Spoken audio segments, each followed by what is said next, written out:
Journey of লাইফে সকলকে স্বাগত জানাই আর জানাই মহানবমীর অনেক অনেক শুভেচ্ছা। যদিও আজ দশমী পড়ে যাচ্ছে, কিন্তু আমরা তো মানবই না, আমরা তো আজ নবমী পালন করব। তিথিতে না হলেও মন থেকে না হয় মা দুর্গাকে আর একটা দিন ধরে রাখি। আর আজ তো আমরা সবাই মিলে ঠাকুর দেখতে বেরিয়েছি। বাবা যদিও বেশি ঠাকুর দেখবে না, ওই একখানা ঠাকুর দেখেই বাবা চলে এসেছে একটা ছোট্ট স্টল থেকে কিছু খাবার নেওয়ার জন্য। কাল এই স্টলে রোল খেয়ে তো আমাদের খুব ভালো লেগেছিল, তাই আজ বাবাকে ধরে নিয়ে আসা হলো। বাবা সাইকেল নিয়ে চলে গেল বাড়ির উদ্দেশ্যে, আর আমরা এখানে খেলাম পাপড়ি চাট। আর যতক্ষণ বাবা আমাদের সঙ্গে এসেছে, বোবো সাইকেলে বসে ওর এত আনন্দ হয়েছে, ও তো নামতেই চাইছিল না। কিন্তু তারপর আমি মেয়েকে বোঝালাম ওর দাদু তো বাড়ি চলে যাবে, আর আমরা এখন বেই যাচ্ছি। আর প্রথমেই যে সুন্দর ঠাকুরটা দেখবো, সেটা ডুমুরজলা স্টেডিয়াম মাঠের একদম কাছেই করেছে। মুখোশ দিয়ে একটা প্যান্ডেল ও ঠাকুর আমার তো খুব ভালো লেগেছে। তোমরাও দেখো, তোমাদেরও খুব ভালো লাগবে।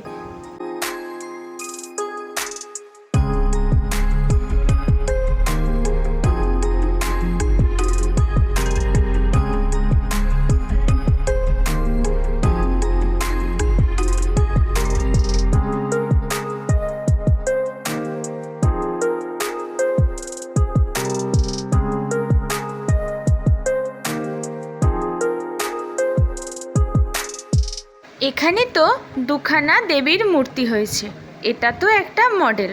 আসল ঠাকুরটা তো পরেই দেখতে পাবে। আর কি অসাধারণ তার পুজো!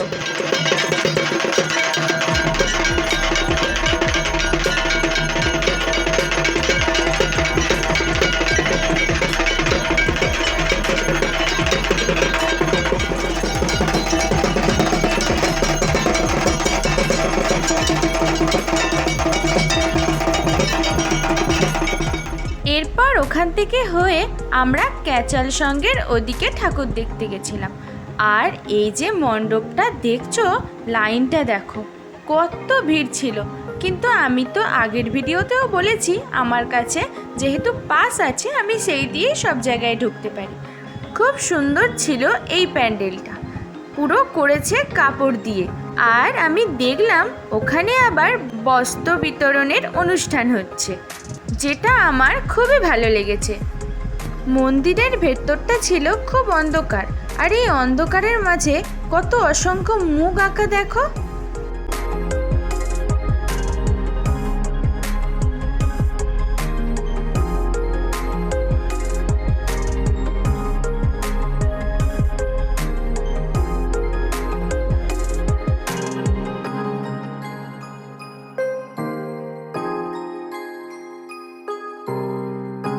আর ঠাকুরটাও আমার খুব ভালো লেগেছে।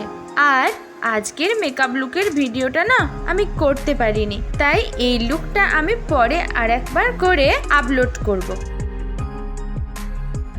এরপর ওই দিকেই একটা প্যান্ডেলে আমরা ঠাকুর দেখতে এসেছিলাম, কিন্তু ক্লাবের নামটা আমি জানি না। এখানে সব পুরনো ভাঙা জিনিস দিয়েই একটা সুন্দর মণ্ডপ সজ্জা করেছে। বাইরেটা তো দেখলেই ওটা ছিল পুরো টিন দিয়ে। তারপর প্রথম স্টেপে ভেতরে ঢুকতে দেখি বড় বড় চালের চটের বস্তা দিয়ে এই প্যান্ডেলটি করেছে, আর তার মধ্যে ছোট ছোট লাইট ও টিকটিকি গিরগিটি এরকম নানা রকম আঁকা ছিল। তারপর সেকেন্ড স্টেপে গিয়ে দেখি পিচবোর্ডের কালারের যে শক্ত কাগজের ব্যাগ হয়, সেই দিয়ে করেছে। আর এত সুন্দর কবিতাও লেখা আছে তার মাঝে মাঝে। তারপর ঠাকুরের সামনে গিয়ে দেখি যেই রুমটাতে ঠাকুর রয়েছে, সেখানে ছোট ছোট নুড়ি পাথর ও কয়েকটা মূর্তি দিয়ে সাজানো। আর এই হচ্ছে ভীষণ সুন্দর মা দুর্গার মূর্তিটা। আর মা দুর্গার হাতে ছিল একটা আয়না।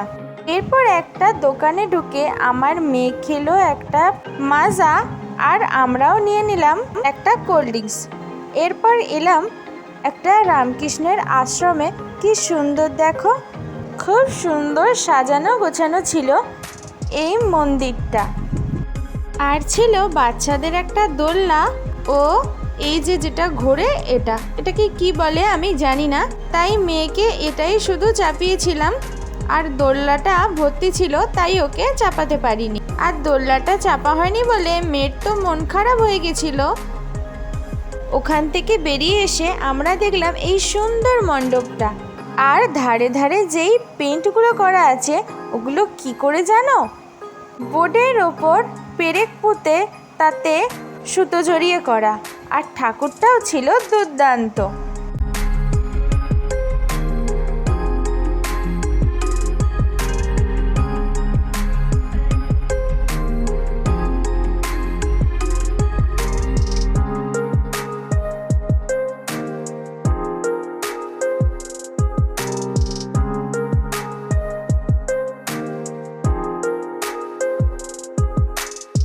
তারপর ওখান থেকে বেরিয়ে এসে একটা ছোট্ট পার্ক দেখলাম, যাতে বাচ্চারা দোল খাচ্ছিল আর একটা দোলনাও ফাঁকা ছিল, তাই জন্য মেয়েকে আমি ওটাতেই বসিয়ে দিলাম।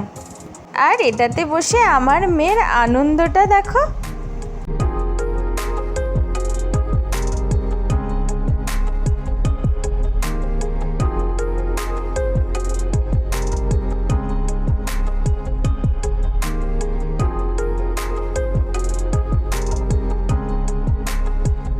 আর তারপর আমরা হাঁটতে হাঁটতে বাড়ির দিকে রওনা দিলাম। আর আসার পথে আরও যে কটা ঠাকুর চোখে পড়বে সেটাই দেখে নেব, এরকমই একটা কথা ছিল।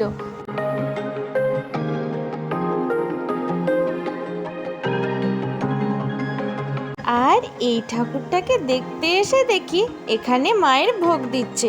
আর তোমরা তো জানোই, ভোগ না পেলে তো আমার ঠাকুর দেখাটাই সাকসেস হয় না। আর তারপরে দেখতে পেলাম মায়ের এই অকালবোধন রূপটা। অসাধারণ ছিল এই ঠাকুরটা।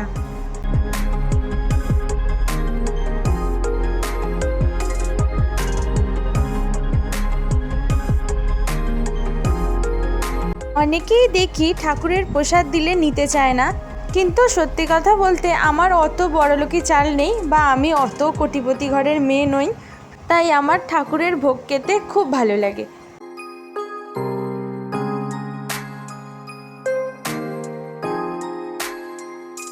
বেশ আনন্দ করেই বাড়ি আসছিলাম, কিন্তু হঠাৎ করেই এই ঠাকুরটা দেখে আমার খুব মন খারাপ হয়ে গেল। আর তারপরে দেখলাম এই ঠাকুরটা, আমার তো আরও মনটা খারাপ হয়ে গেল। ভেবেছিলাম আজকে সবাই মিলে নবমী পালন করব, কিন্তু অনেকেই দেখছি দশমীর মতো মাকে আজই বিসর্জন দিয়ে দিচ্ছে।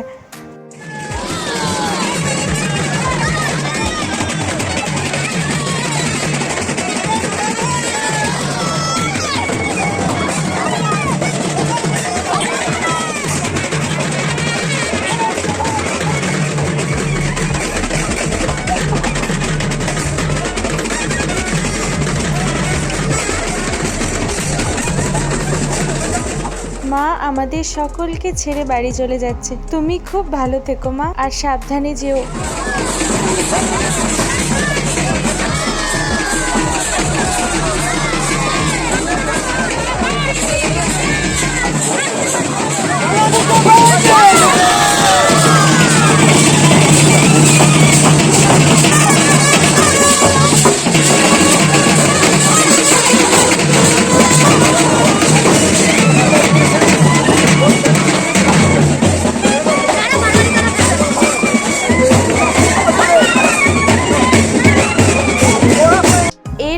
তাড়াতাড়ি ডিনার করেই আমরা বাড়ি চলে এলাম। আর বাড়ি এসে কিশোরজিকে মালা দিলাম, কারণ ওনার আজ মৃত্যুদিন।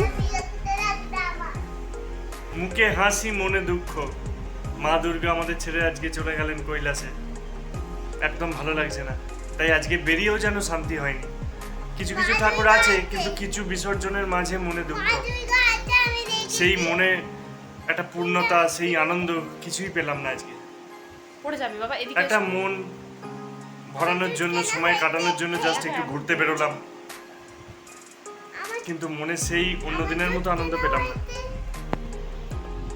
আজকে সবাইকে শুভরাত্রি, শুভ বিজয়া, শুভ বিজয়, প্রীতি, শুভেচ্ছা, অভিনন্দন। সকলে ভালো থাকবেন, সুস্থ থাকবেন। সামনের বছর আবার দেখা হবে এই পুজোর ভিডিও নিয়ে। আজকের জন্য টাটা, গুড নাইট।